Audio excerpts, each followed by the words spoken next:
Section 3. You will hear Stephanie, who is thinking about taking a one-year course in children's literature, talking to Trevor, who is currently taking the course. First, you have some time to look at questions 21 to 25.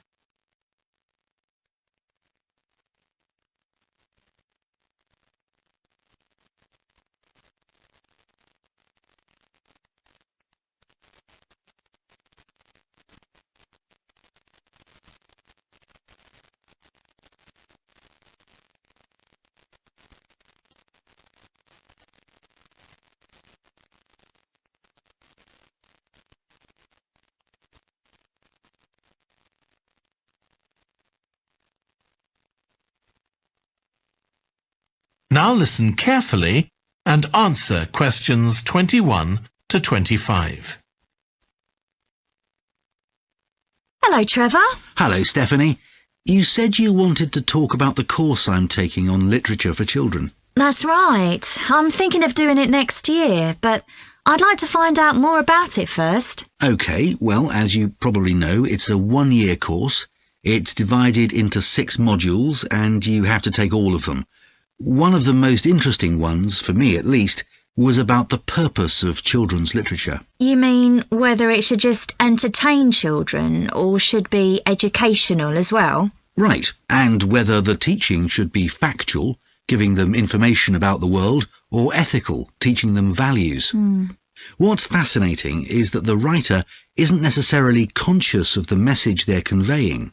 For instance, a story might show a child who has a problem as a result of not doing what an adult has told them to do, implying that children should always obey adults. Oh, I see what you mean. That module made me realise how important stories are. They can have a significant effect on children as they grow up.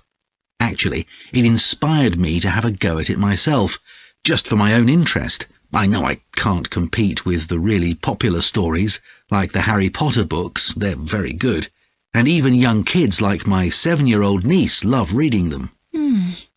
I'm very interested in illustrations in stories. Is that covered in the course? Yes, there's a module on pictures and how they're sometimes central to the story. That's good. I remember some frightening ones I saw as a child, and I can still see them vividly in my mind years later. Pictures can be so powerful, just as powerful as words. I've always enjoyed drawing, so that's the field I want to go into when I finish the course. I bet that module will be really helpful. I'm sure it will. We also studied comics in that module, but I'm not convinced of their value, not compared with books. One of the great things about words is that you use your imagination, but with a comic you don't have to. But children are so used to visual input on TV, video games and so on. There are plenty of kids who wouldn't even try to read a book, so I think comics can serve a really useful purpose. You mean it's better to read a comic than not to read at all? Yes, I suppose you're right. I just think it's sad when children don't read books. What about books for girls and books for boys? Does the course go into that? Yes, there's a module on it.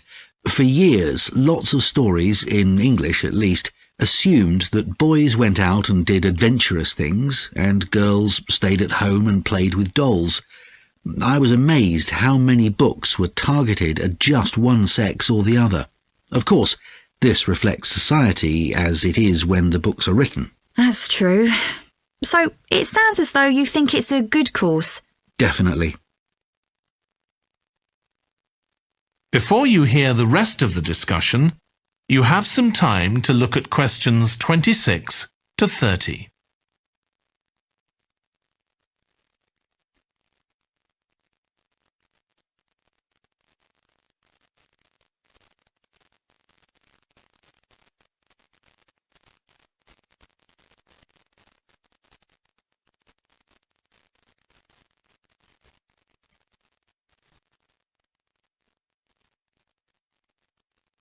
Now listen and answer questions 26 to 30. Have you been reading lots of children's stories to help you decide whether to take the course? Yeah, I've gone as far back as the late 17th century, though I know there were earlier children's stories. So does that mean you've read Perrault's fairy tales, Cinderella, the Sleeping Beauty, and so on? Yes, they must be important because no stories of that type had been written before. These were the first. Then there's the Swiss Family Robinson. I haven't read that. The English name makes it sound as though Robinson is the family's surname, but a more accurate translation would be the Swiss Robinsons because it's about a Swiss family who are shipwrecked, like Robinson Crusoe in the novel of a century earlier. Well, I never knew that. Have you read Hoffmann's The Nutcracker and the Mouse King? Wasn't that the basis for Tchaikovsky's ballet, The Nutcracker? That's right. It has some quite bizarre elements. I hope you've read Oscar Wilde's The Happy Prince. It's probably my favourite children's story of all time. Oh, mine too.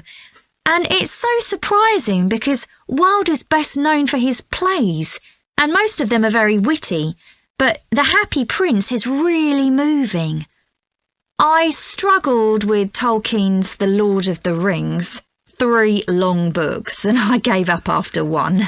It's extremely popular, though. Yeah, but whereas something like The Happy Prince just carried me along with it, The Lord of the Rings took more effort than I was prepared to give it.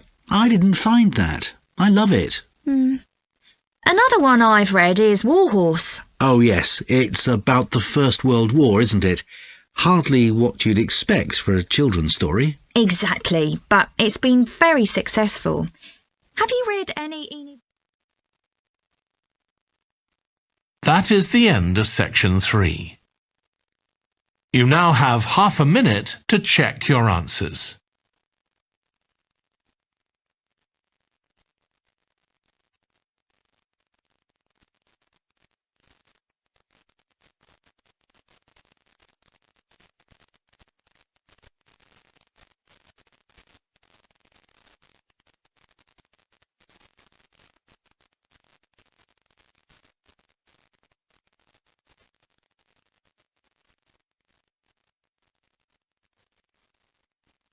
Now turn to section 4.